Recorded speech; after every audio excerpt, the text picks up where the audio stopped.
What is good, everybody? Nathan Lombardo here with Lambo Media, and across the screen from me, my oh my, yet another very, very special guest. Just adding to the amazing lineup of guests we've had on recently is Cole Russo on a top three high school baseball team in the nation, consistently, even in that number one and two spot here and there as well.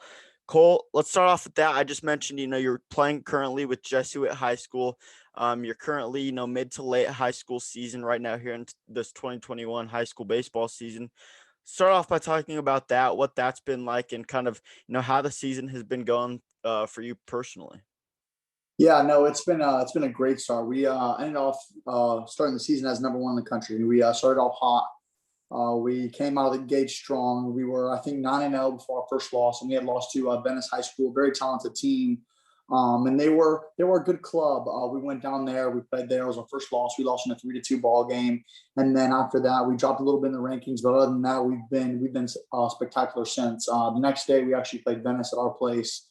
We ended up beating them, and then after that, we haven't lost since. We've played Sarasota, we've played Calvary Christian, which was actually this Friday. We had beat them 10-1, and then we just recently yesterday beat Berkeley Prep 10-0. So those have been two really good games recently. To start the season, wasn't hitting too well. Was catching, just started catching over the fall. Really sort of love doing it. So I'm our starting catcher, and love behind the plate. Love being able to have that command. And it wasn't hitting too well, but now I'm really getting back up to it. I think I'm on like a 10 game hit streak and Love starting it. to really, yeah, starting to really hit the ball well. So the season's going good, and we're getting ready for playoff time.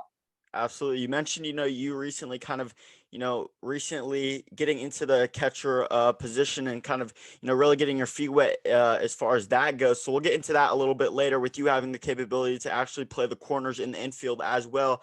So we got a versatile guy in Cole Russo going to UCF here this next season. So we'll get into that a little bit later. But, like you mentioned, that Jesuit High School team, a very hot team right now, only with one loss, like you mentioned. What makes that team so special? Is it the chemistry? Is it the, raw skill set between you guys? What is it that makes you guys so special? Yeah, I would say it's the energy that we bring, and we're just all like we all know our role, and we're all contagious. Like the energy we bring in the dugout each and every time we step onto the field is something that many teams, I believe, don't have. The camaraderie that we have through each and every guy, it's like we're a brotherhood, and we all continue to work hard each and every day, and we have a big role in this season to know what we're supposed to do. And I just love the aspect that everyone knows what's going on in what situation. Even if you're not a starter and you're a guy that's coming off the bench, you know what role it takes, and that's a really big part of this team. I love that. I think that's, a huge aspect and a huge, thing that you guys have to have is understanding your role. Even if that means, you're going to be coming off the bench, you need to be able to, understand why you're doing that and understand that, you still have an important role on the team, like you just mentioned, Cole. And I love that you kind of, have that perspective. And that's kind of why I brought you on today. And I want to, talk to you a little bit about that. Do you feel that there's added pressure, being on such a stacked team, all over the ranks with, max preps, perfect game, PBR, all of those rankings? Do you ever feel added pressure, as a team or even individually to perform at the level that all of these rankings are putting you at? I don't think so. I think everyone stays level-headed, level-minded. Everyone is calm, collective, and everyone just stays. Of course, it's a good thing. Oh, we're number three in the country. Oh, we're number two in the country. Of course, it's something good to say. But I think really everyone's level-headed. We all know our role in every game we play. It's like the next game is the biggest game, no matter who we play, no matter if it's IMG, no matter if it's Calvary. And I think that having that mentality of that the next game is the biggest game helps us and keeps us level-headed to say, like, if we lose this game, this could be something detrimental to our team, not even to the record, because a record is just a place or a number and a spot. I think that that really doesn't mean anything, and your record doesn't define who you are. I feel like the people inside that team and the camaraderie that you bring really defines that team who you are. I absolutely love that mindset, Cole. And I love getting, that aspect from you because not a lot of people are seeing that aspect from you. They're just seeing your raw talent on the field, but it goes a lot deeper. It goes into the mental side of things. It goes into your pregame and postgame prep, staying healthy, and all of this stuff. Understanding role, like understanding your guys' role, like you've mentioned a little bit earlier, and being on a top three team in the nation consistently. Like you mentioned, you're going to be playing those teams like Calvary Christian. With guys like Irv Carter, Renee Lostres, and then guys like IMG Academy with Elijah Green, Tommy White.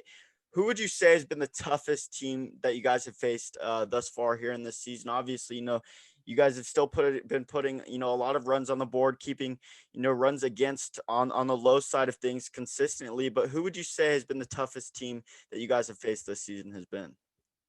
I would say the most hype game was our Berkeley game that we had played yesterday. I would say that was the most energy we had. But I would say, and it's crazy to say this because we did win 10-1, but I would say Calvary Christian was probably our most was the most difficult game. But we came out with the energy, and even during our infield outfield, it was immaculate. Like we came out and we had already won the game before the first pitch was even thrown. And I believe that our team really exemplifies that really well, because I feel like if you're going somewhere, say we go to an IMG or say we go to Venice or to a Sarasota and we have a crisp IO, I feel like the game is won before it even starts. So I feel like that was the game that really pushed us to our max. Sorry about that. I feel like that was the game that really pushed us to our max. That was probably the toughest game so far. I love that. And, being on a top team in the country, like you mentioned, you're going to be facing those top pitchers that are throwing 95 plus consistently on the bump. Closers, even guys like Chase Petty, Andy Painter touching triple digits as well. Who would you say has been, the toughest pitcher that you've personally faced has been this far? This season, the toughest pitcher I've faced was probably a lefty out of Osceola. He's committed to CSU.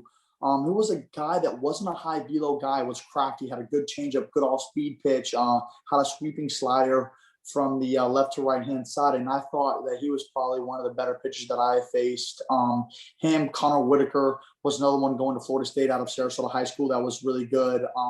And even the guys at Berkeley and Calvary Christian, like we had faced Jack Siebert going to USF, and we faced this guy named JT Quinn going to Ole Miss. And these guys are really good, but you just have to have that mindset, stay middle. And if they make a mistake, let's do damage. So I think all those guys have really been tough opponents this far.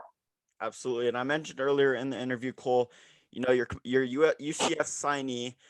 There's obviously a lot that goes into that decision, because that's a, big decision in your career as a whole, because, for you, this is something that you can, bring into possibly the major leagues as well. So, the college decision is obviously, very important for you personally and for any baseball guy out there with, the talent level that you have. What went into that decision to, originally commit to UCF and then eventually sign with them as well?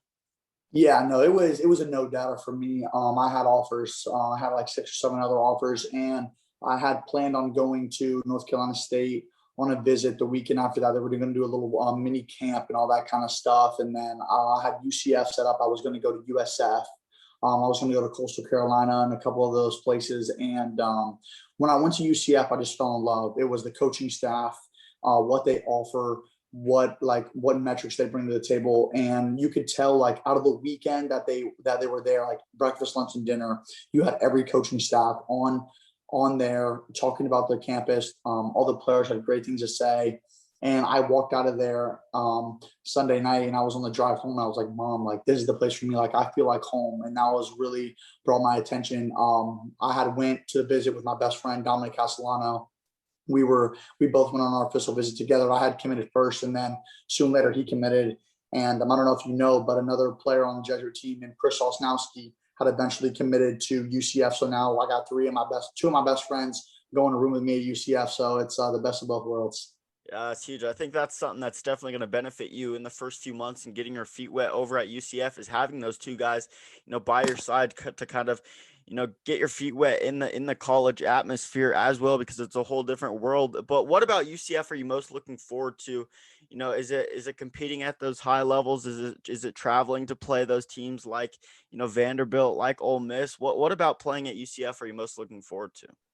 Oh, I just want to go in there and make an impact early. That was the reason why I picked UCF. I wanted to go in there and want to be a freshman that goes in there and plays a big role, wherever it is, whether it's catching, third base, first base, right field, whether I have to play DH my freshman year. No matter what, I want to go in there and make a huge impact early on the team and help them go to a College World Series and help them make an appearance in a super regional and go to Omaha and compete against the best of the best. As you probably know, we went to Ole Miss this year and we won the series. We won 2 out of 3 against the number 1 team in the country. So we're capable of doing that. So I just can't wait to get there in the summer and get my feet wet and start rolling.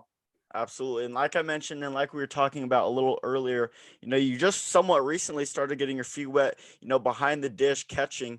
But you also have the capability to play in the corner infield as well at third base and first base. How beneficial do you think that has been for you as far as getting exposure? Because, you have the capability to put on a show in those 3 positions and even more if needed. How beneficial has that been for you, to get exposure and be versatile, even, as of now with Jesuit, in your first few seasons, maybe freshman and sophomore year, because, I'm pretty sure coach would rather take a guy who can play 3 positions over one. That way, if a guy over at first base, catcher, or third base is needed and someone gets hurt, they have that guy in Cole Russo. How beneficial has that been for you? Oh no, it's crazy. I had recently over the summer and over the fall just really been working on catching. I have a draft advisor, Tom O'Connell, that's really been helping me through this process. And he was like, "Hey, like we need to start catching. It'd be a really good thing for you." And I was like, "I'm in." Like I used to do when I was 12, and then I stopped because I fell in love with third base and first base. And he told me to catch, and then I just fell in love with it. I've been going to catching lessons, been doing some stuff with my uncle, who was a pro back in his days, and it was a fun experience. So now being versatile and having to play all 3 positions, it helps me think about a guy. Hey, I can either choose this guy who's a 1 position guy, or I can choose this guy who can go move around the corners and do something like that. So I just thought it was really versatile, and I had to put that in my game to play. Right, Cole. And what would you say? You have you're kind of a 5 tool guy that can consider. You can play the infield. You're good behind the dish. You have the arm. You have the pop time. You got the framing as well, good hands, and then you got the stick on the left side of the plate as well. What would you say you take pride in most about your game, whether that'd be, at a position, in particular, or, about your game as a whole? I would say my willingness to win. I always put the team first, no matter what the situation is, no matter if it's a first, second, no outs, and I have to bunt them over. It doesn't matter what it is. I always want to put the team first and have that mentality of, hey, let's go win. It doesn't matter if I go 0 for 4, 4 strikeouts, but my team comes out on top on that day. I'm gonna be the happiest guy in the locker room. Hey, good game, way to pick it up, and I love that about myself. That I have that energy that I bring to the table, and I want my team to be first. I know there's a lot of guys. Sometimes they have that selfish mindset that, oh, I didn't play good today, let's do this. But I love that about myself, and I try to critique myself sometimes when I don't do that. And sometimes I'm a little down the dugout. I want someone to pick me up and say, "Hey, it's going to be all right." And I love that about my team. We all keep each other accountable, and I love that about myself and my team. I love that, Cole. And have you always had kind of that team first mindset, or was that something that maybe, you may have been a little selfish, in your earlier years when you weren't as mature, and then kind of, realized how important it was to have that team first mindset? Or have you always had that team first mindset? No, you're on point right there. Early on in my 10, 11 days, of course, you're going to have that. You're going to have that guy that's always selfish. And I think that was me. But earlier, when I got into my 8th grade, 7th grade, 9th grade year into high school, it really showed me that the team is more important than yourself. Like there's no I in team. That really goes a long way. So that was really something that I had developed going into high school. And I want to keep that mindset from now going on. Absolutely. And I have to wrap up this interview by talking about this, Cole. You got a little TikTok clout. You got the looks for the ladies, and I'm sure that's, what your demographic is kind of looking like thus far. Going into TikTok, was that, something that you're taking seriously, or just messing around on the diamond, just, making TikToks for fun? Yeah, no, it's been crazy. I really started in the fall. Like it really started going up, and I was like, wow, like this could be something that I do, and it actually just took by storm. I mean, the followers, the likes just kept going up, and when it's hard not to post when you're getting millions and millions Yeah. of views and hundreds of thousands of likes. So it's crazy when you're doing it. I would say that it's a part of that fun and serious mindset. Like every game, you're gonna have people that chirp about TikTok. You're gonna have something about that. But I just love the mindset of just going on there, a little social media, getting a little dance moves after a big win or something like that. And love that mindset. Me and my friend Ryan Skilly that do it, we just love the atmosphere and what it brings to the table. It's just a little social media account that we do, and it's just a lot of fun. So I love doing it. Absolutely. Do you get a lot of hate for it? Because I know, and I know in high school, obviously you're a high schooler. Even though you're on a top three team in the nation, you're gonna get hate for whatever you do. I'm sure you're gonna get hate for playing baseball, but doing dances in particular, people are gonna call you TikTok boy. Oh, you're dancing for clout. Do you hear a lot of that type of stuff? Yeah, it happens every game, no matter who we play. It's either if it's Jefferson, Hillsborough, Berkeley. Yesterday, they had a student section at the game that was pretty. That was pretty riled up about it. That was they brought a microphone and everything, but you just have to have that level mindset and just stay calm and just it's just like another game. It's like fans chirping in college, fans chirping in the major league. It's going to be the same all around. So it was good though.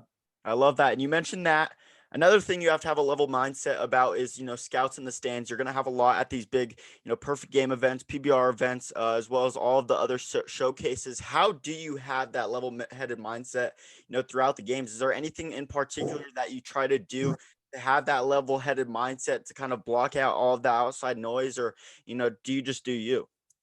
Yeah, I just try to stay and do me. Just focus on what's next. Whether I'm at the plate hitting in front of 300 people or whether I'm in front of thousands and thousands of people. I just like to sit that level mindset and just do what I do. I always pray before my games. I thank the Lord that we're here for the next day, and just take it by storm and just be that calm guy that I was when I was 13 years old and just have fun.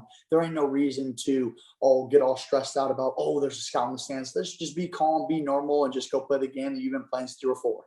I love that, Cole. Well, first and foremost, man, I really appreciate you, hopping on it. I'm glad we could finally set it up. Best of luck throughout the rest of the high school season. We'll for sure stay in touch. Congrats on all of the accolades thus far, and there's, definitely more to come. Thank you. I appreciate you taking time out of your day as well. Absolutely. Thanks, Cole.